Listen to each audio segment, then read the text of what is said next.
මා ඊළදුන ටිකම මම දැන් අකුරක් නෑර පැවසුවා. හරි අපි බලමු තවත් සිංගිත්තියක් ඉන්නවා. අපි බලමු ඊළඟ සිංගිත්තියකින් අපි ඉස්සර දැනගෙන අපි ඉදිරි කටයුතු සඳහා. දුව සිංගිත්ති අවුරුදු කුමාරාගමනට ආවා. එතකොට ඔයාගේ නම මොකද්ද?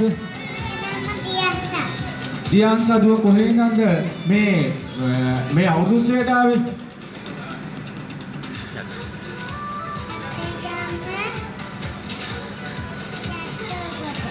යට්ටෝකට ඉඳන් තමයි මේ සිංගිත්ති අවුරුදු කුමරිය ඇවිල්ලා තියෙන්නේ.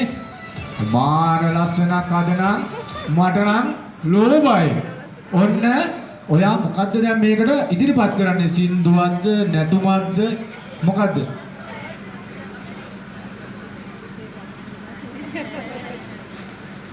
හරි ගායනයක්.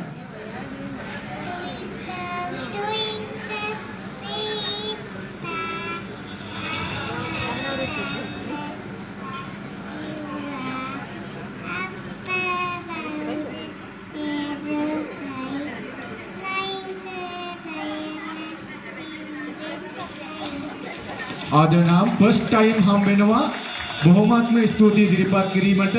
එන්න පුතේ ඔහොම ගිහිල්ලා ඔහොම බෑ ලස්සනට යන්න. කට්ටිය බලන්නේ සිංගිත්ති අවුරුදු කුමරිය තෝරගන්න. ලස්සනට යන්න. පද්දලා කවුරු අත්පොළ සංනාදයක් ලබා දෙන්න. හරි. එන මං හිතන්නේ තුන් දෙනා